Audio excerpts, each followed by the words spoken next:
ఆయన ఆయన మన దగ్గరికి మీరు క్లాస్ చేంజ్ కోసం వచ్చారు కదా.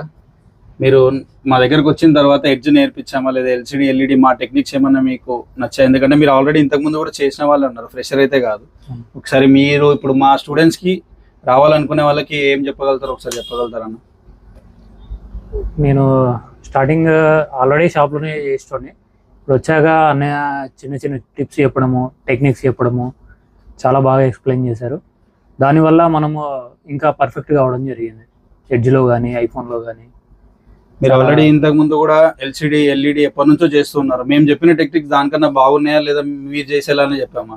లేదు, నేను చేసే పద్ధతి కొంచెం ఇంకా మీరు ఇంకా మీ టెక్నిక్స్ ఇంకా మీ చిన్న చిన్న టిప్స్ వల్ల ఇంకా ఇంప్రూవ్ అవ్వడం జరిగింది.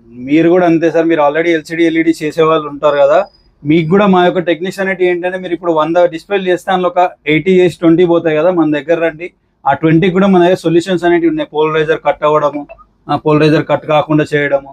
ఓకే, అండ్ ఇప్పుడు ఎడ్జ్ వచ్చింది, ఇప్పుడు అందరు ఎడ్జ్లో ఇప్పుడు అన్న వచ్చింది. ఎందుకంటే ఎల్సిడి ఎల్ఈడి పర్ఫెక్ట్గా చేస్తాడు, బట్ ఎడ్జ్లో డిస్టర్బెన్స్ ఉంది అని కొన్ని ట్రిక్స్ అనేవి తెలుస్తాయి అని చెప్పి వచ్చాడు అనమాట. మీరేనండి ఎడ్జ్లో ఒక ఎడ్జ్ నేర్చుకున్నాడా లేదా నార్మల్గా మనమే చెప్తున్నామా అని? మీరు ఎడ్జ్ ఇప్పుడు నేను నేర్పించాను, మీరు పర్ఫెక్ట్ ఇప్పుడు చేయగలుగుతారా? చేయగలుగుతాను పర్ఫెక్ట్. ఇప్పుడు రన్నింగ్ అయినా ఇచ్చినా నేను చేయగలుగుతాను, పర్ఫెక్ట్ అయ్యాను. మీకు కూడా ఎడ్జ్ నేర్చుకోవాలనే వాళ్ళకి మనని కాంటాక్ట్ కండి. మన నెంబర్ కింద స్క్రోల్ అవుతుంది కదా, అది లేదు మీకు ఆల్రెడీ మీరు ఎస్ఎంటీ స్టూడెంట్ అయి ఉంటే రండి, మంచి డిస్కౌంట్ తో మనము నేర్పిస్తాం. అన్న కూడా మన క్లాస్ టైంలో ఆల్రెడీ ఎస్ఎంటీలోనే హార్డ్వేర్ నేర్చుకున్నాడు, ఇప్పుడు మన గ్లాస్ వర్క్ కోసం వచ్చాడు, ఇప్పుడు 100% సక్సెస్ అయ్యాడు. మీ దగ్గర కూడా మీ ఫ్రెండ్స్కి ఎవరైనా ఉంటే కూడా వాళ్ళకు కూడా వీడియో షేర్ చేయండి. అండ్ ఎస్ఎంటీ స్టూడెంట్స్ ఎవరున్నా కానీ చూసి రావాలనుకున్నా కింద నెంబర్ స్క్రోల్ అవుతుంది, దాన్ని కాంటాక్ట్ కండి.